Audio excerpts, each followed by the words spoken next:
लाया तोड़ निभाई साया, लाया तोड़ निभाई, लाया तोड़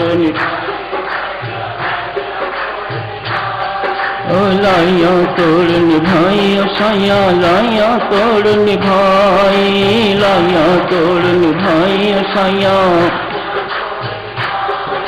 लाया तोड़ निभाई साया, लाया तोड़ निभाई, लाया तोड़ निभाई साया,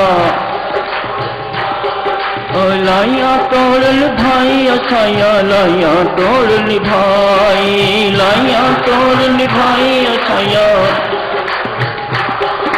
लाया तोड़ निभाई साया, लाया तोड़ निभाई, लाया तोड़ निभाई साया,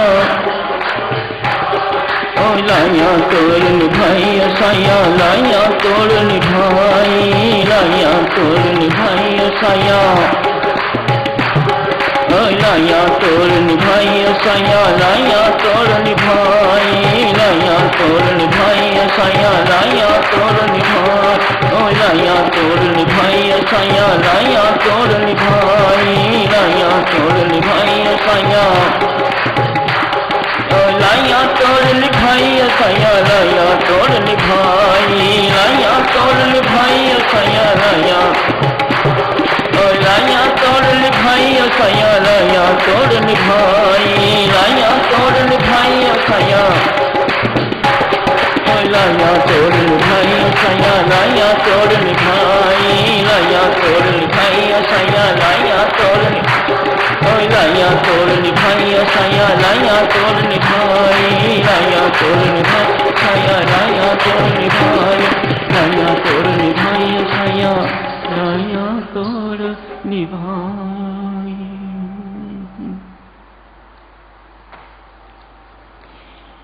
प्रेम संदेश की चर्चा चल रही है साधक। स्वामी जी महाराज ने तो आज मधुवाला योगी की चर्चा की है। कल चर्चा शुरू हुई थी प्रेम संदेश की। कल आप संदेश भेज रहे थे परमात्मा को अपनी असमर्थता का संदेश। स्वामी जी महाराज ने प्रेम संदेश भेजा है। अनेक प्रकार के संदेश, उदासी का संदेश, जिज्ञासा का संदेश, अनेक प्रकार के संदेश हैं साधक। पर लगता यूं ही है सबके सब संदेश प्रेम संदेश के अंतर्गत ही हैं। सब में प्रेम छिपा हुआ है, किसी न किसी मात्रा में, किसी में अधिक है, किसी में कम है। प्रेम बिना तो संदेश हो ही नहीं सकता। वह संदेश जो प्रेम से ओतप्रोत है, वह संदेश जो प्रेम पूर्वक भेजा जाए, परमात्मा उसी संदेश की कदर करता है। जिस संदेश में दिव्यता नहीं है, जिस संदेश में प्रेम नहीं है, ऐसे पत्रों को परमात्मा रद्दी की टोकरी में फेंक देता है। उन्हें पढ़ने तक की कोशिश भी नहीं करता। परमात्मा के साथ साधक निष्कामता का नाता, प्रेम का नाता, भाव प्रधान नाता। हमारा नाता मात्र क्रिया प्रधान नहीं, हम कर्मकांडी नहीं हैं, हम भक्ति प्रधान साधक हैं। हमारी साधना प्रेम की साधना है। हम जो भी करते हैं प्रेम पूर्वक करते हैं और प्रेम व्यापार नहीं होता। हमारा परमात्मा के साथ कुछ लेन देन नहीं है। परमात्मा हर प्रेमी को सिखाता है, देना ही देना सीखो। मुझे भी दो, मैं भी प्रेम का भूखा हूँ, मैं भी भाव का भूखा हूँ। मुझे भी आपके प्रेम की भूख है, आपके प्रेम की प्यास है। मैं इसके लिए प्यासा प्यासा फिरता हूँ, मैं इसके लिए भूखा भूखा फिरता हूँ। हर भक्त के पीछे श्रीमद् भागवत में कथन है साधक चलो, मैं हर प्रेमी भक्त के पीछे पीछे घूमता हूँ, उसके चरण लाज अपने सिर पर लगाता हूँ। ये परमात्मा करते हैं ताकि मेरा भीतर बार उसकी चरण राज से पवित्र हो जाए। ये परमात्मा का कथन है। एक प्रेमी भक्त का स्थान कितना उच्च है, एक भाव प्रधान भक्त का स्थान बहुत उच्च है परमात्मा की दृष्टि में। संसार को क्या करना, संसार को तो कभी रिझाया नहीं जा सकता साधक, और परमात्मा को रिझाना कोई कठिन बात नहीं है। आपके अंदर प्रेम होना चाहिए, आपके अंदर भावों की प्रधानता होनी चाहिए, तो परमात्मा आपकी मुट्ठियों में है। परमात्मा सदा आपके अंग संग, सदा आपके सिर पर हाथ रखे हुए रहता है। आज साधक सुनो, एक जिज्ञासु ने संदेश भेजा है। वास्तव में दो जिज्ञासु हैं, असली तो एक ही है। आज दो जिज्ञासु एक इमली के पेड़ के नीचे बैठा हुआ तप रहा है, एक पीपल के पेड़ के नीचे बैठा तपस्या कर रहा है। न जाने कितने वर्ष बीत गए हैं, सूख के कांटा हो गए हैं, न खाने पीने की सुध, न सोने की सुध, एक ही लगन लगी हुई है, परमात्मा की प्राप्ति की लगन। इस धुन में अपनी साधना रत हैं दोनों साधक। इमली का पेड़ आपने देखा होगा, एक छोटी छोटी टहनी पर भी सैकड़ों पत्ते होते हैं, तो जहां हजारों टहनियां हों, उनके पत्ते कितने होंगे कृपया कल्पना कीजिएगा। पीपल के पत्ते देखो कितने होते हैं, कल्पना कीजिएगा एक पीपल के पेड़, विशाल पीपल के पेड़ पर कितने पत्ते होते होंगे। इन दोनों पेड़ों के नीचे साधक साधना रत है, मस्त है अपनी अपनी साधना में, परमात्मा का गुणगान करते हैं, उपवास इत्यादि नहीं करते, लेकिन हो जाते हैं।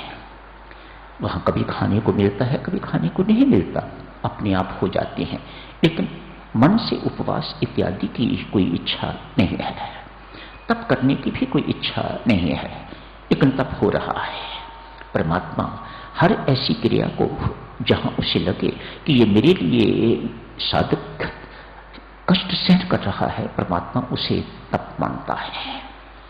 देखना तो ये है परमात्मा क्या मानता है, परमात्मा किस चीज को क्या लेता है, अपने कहने से या अपने करने से क्या होता है, परमात्मा उसको किस प्रकार से स्वीकार करता है। देखना तो ये है, परमात्मा की स्वीकृति मिल जाए, उसकी मोहर जब लग जाती है तो फिर किसी अन्य की मोहर की आवश्यकता नहीं हुआ करती। आज संयोग की बात है साधक से, देवऋषि नारद उधर से निकल रहे हैं, दोनों तपस्वियों को देखा, बहुत प्रसन्न हुए। भक्ति के मार्ग के अनुयायी को देखकर देवऋषि नारद बहुत प्रसन्न होते हैं। देवऋषि नारद को भक्ति के आचार्य कहा जाता है। कहते हैं जब परमात्मा के किसी को दर्शन होते हैं तो देवऋषि नारद आके संदेश दे जाते हैं, तैयार रहो, आ रहे हैं। भक्ति के आचार्य हैं, भक्ति के आचार्य थोड़े से ही हैं, देवऋषि नारद उनमें एक है, महान आचार्य। नारद भक्ति सूत्र उन्हीं का लिखा हुआ है, भक्ति पर सूत्र उनके लिखे हुए। दोनों ने प्रणाम किया है देवऋषि को। वैकुंठ जा रहे लगते हो देवऋषि? हाँ, वैकुंठ जा रहा हूं, हरि के दर्शन करने के लिए उनको मिलने जा रहा हूं। काश हम भी साथ जा सकते। एक जिज्ञासु ने जिज्ञासा प्रकट करी है, इच्छा प्रकट करी है, उत्कंठा प्रकट करी है। कल भी साधुजनों आपसे अर्ज की थी, जितनी भारी आपकी तड़प होगी तद्रूप कर्म होंगे, तद्रूप साधना होगी। मात्र तड़प उससे भी काम नहीं चलेगा। आप तड़प तो है अंतर, लेकिन कुछ कर नहीं रहे तो उससे भी काम नहीं बनेगा, आपको लक्ष्य की प्राप्ति नहीं हो सकेगी। जितनी अधिक तड़प होगी तद्रूप कर्म होंगे, तद्रूप साधना होगी, तो लक्ष्य एक न एक दिन आपको मिलके रहेगा। सफलता एक न एक दिन आपके चरण चूमेगी। बस अब प्रतीक्षा करने की आवश्यकता है और कुछ नहीं, सिर्फ प्रतीक्षा करने की आवश्यकता है। अपनी तड़प बना के रखिएगा, अपनी साधना बना के रखिएगा और फिर प्रतीक्षा कीजिएगा, जैसे जिंदगी भर शबरी ने प्रतीक्षा की। प्रतीक्षा ही शबरी की साधना सिद्ध हो गई है। उसके बाद शबरी ने कुछ नहीं किया। देवऋषि, वैकुंठ जा रहे हो, प्रभु से पूछना क्या हमें भी दर्शन कभी होंगे? क्या मेरा तेरा कभी मिलन हो सकेगा? दोनों जिज्ञासुओं ने एक ही जिज्ञासा प्रकट की है। जरूर, देवऋषि नारद कहते हैं, जरूर पूछ के आऊंगा। देवऋषि नारद को ऐसी बातें करने में बहुत आनंद आता है। वे जाते ही परमात्मा के पास बातें करने के लिए, उन्हें कुछ न कुछ बताने के लिए, उन्हें कुछ न कुछ पूछने के लिए। संसार कैसा है ये बताते रहते हैं, संसार में उन्हें कैसे और करना चाहिए ये उनसे पूछते रहते हैं। आपस का वार्तालाप भक्त और भगवान का इसी प्रकार का हुआ करता है। Hello how do you do नहीं, संसारिक समस्याएं प्रस्तुत नहीं करते, अपने शरीर की समस्याएं। ऐसा देवऋषि नारद कभी नहीं कहते इतना चलाते हो, मुझे इतना चलाते हो, मैं थक जाता हूं, कभी मेरे लिए बैठने का भी कोई प्रबंध करो, ऐसी डिमांड कोई नहीं है। देवऋषि नारद उन्हें हृदय से भी अधिक प्रिय हैं, अपनी आत्मा से भी अधिक प्रिय हैं। क्यों? वे हर वक्त परमात्मा के काम में, परमात्मा के, परमेश्वर के काम में हर वक्त रत रहते हैं। नाम जपते रहते हैं, नाम जपवाते रहते हैं, नाम जपते रहते हैं, नाम जपने की प्रेरणा औरों को देते रहते हैं। ये देवऋषि नारद का काम है। देखने मात्र से राम की याद आती है। देवऋषि नारद ऐसे हो गए हैं, उनका नाम लो, सोचो तो परमात्मा की याद आने लग जाती है। कितना बड़ा काम, अपने व्यक्तित्व का रूपांतरण उन्होंने किस प्रकार से कर लिया है कि मात्र देवऋषि का नाम आप सोचो तो परमात्मा की याद, सिमरन शुरू हो जाता है। जरूर पूछ के आऊंगा। जाते ही चर्चा की है, प्रभु आते आते रास्ते में दो भक्त मिले हैं, एक पीपल के पेड़ के नीचे बैठा है, एक इमली के पेड़ के नीचे बैठा हुआ है। दोनों ने पूछा है क्या मेरा और आपका कभी मिलन हो सकेगा? नहीं। भगवान श्री तत्वाल कहते हैं नहीं। उनको बोलना, जिस प्रकार की तपस्या वे तप कर रहे हैं, जिस प्रकार की भक्ति वे कर रहे हैं, भाव शून्य, भाव शून्य। जिस जिस पेड़ के नीचे बैठे हुए हैं, जितने जितने उनके पत्ते हैं, उतने वर्षों के बाद मेरा और उनका मिलन हो सकेगा।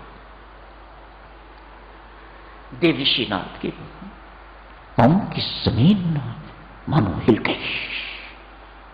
पीपल के जितने पत्ते उतने वर्ष के बाद, इमली के जितने पत्ते उतने वर्षों के बाद, ये परमात्मा के श्रीमुख वाक्य, इनको कौन झुठला सकता है? जो इन्होंने कह दिया वह सत्य है। मैं क्या कहूंगा उनको जाके, क्या उत्तर दूंगा? आज देवऋषि नारद ने और कोई चर्चा नहीं की, मुंह लटका के तो वैकुंठ से निकल पड़े। क्या कहें? परमात्मा को कोई कह सकता है ये प्रभु आपने क्या कर दिया, ये आपने क्या बोल दिया, प्लीज चेंज इट। ऐसा कहने की हिम्मत किसमें? मुख लटका के देवऋषि नारद लौट आए। पहले इमली के पेड़ के नीचे बैठा हुआ साधक, प्रणाम देवऋषि, मालिक ने क्या संदेश भेजा है हमारे लिए? क्या हमारी चर्चा चली? चर्चा तो चली, लेकिन संदेश देने में बहुत संकोच है भाई, मुझे माफ करना। मैं संदेश आपका तो दिया, लेकिन परमात्मा का संदेश आपको दे नहीं सकता। क्यों देवऋषि, ऐसी क्या बात है? आप मेहरबानी करके संदेश दें।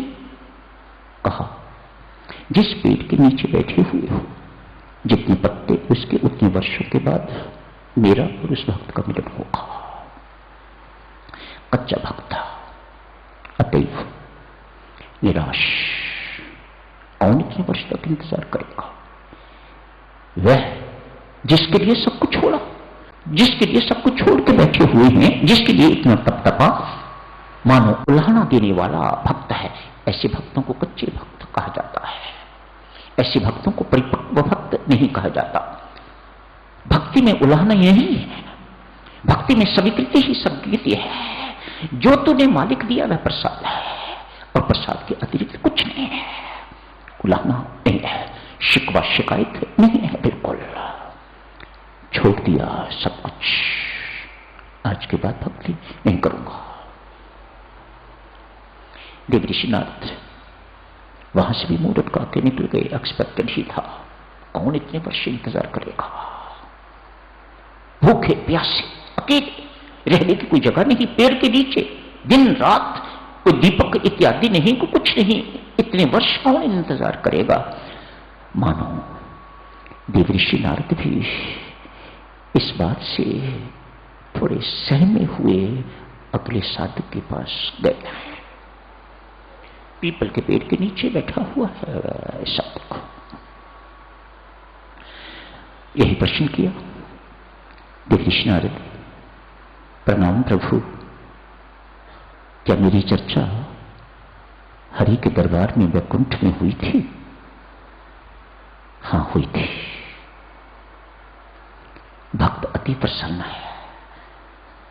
शुक्र है मेरे राम, मेरे जैसी की चर्चा परमात्मा के दरबार में।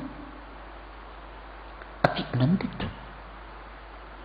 क्या कहा आपने? क्या कहा परमात्मा ने? क्या कहा? सीता भी तो अपने मुख से यही सुनना चाहती थी। हनुमान, क्या राम मुझे कभी याद करते हैं?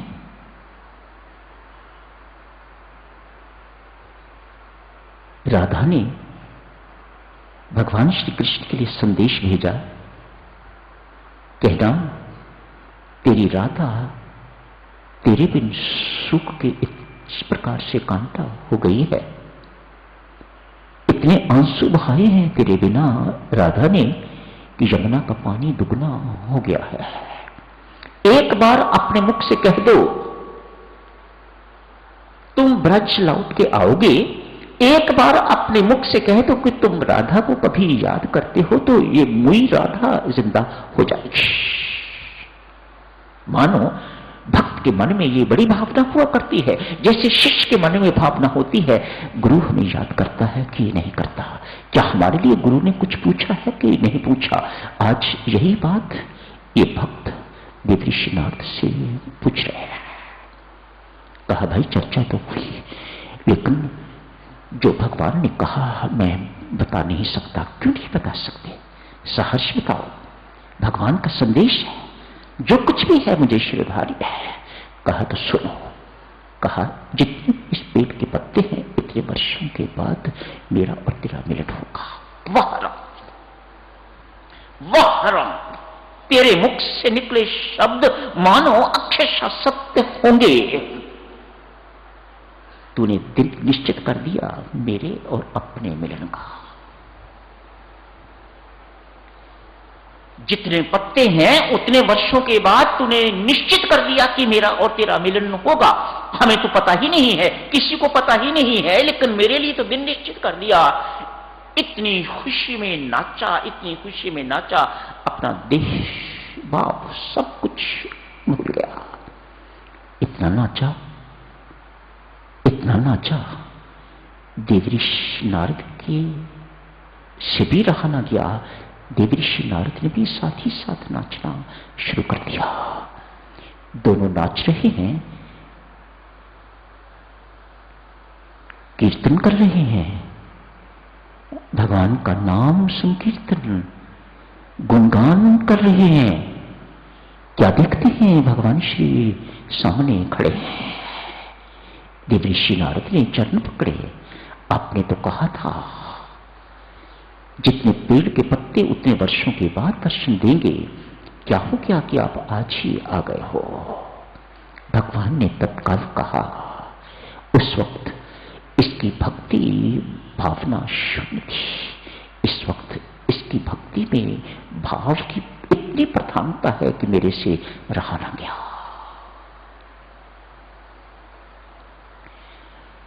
यही समाप्त करने की इजाजत दीजिएगा सज्जनों।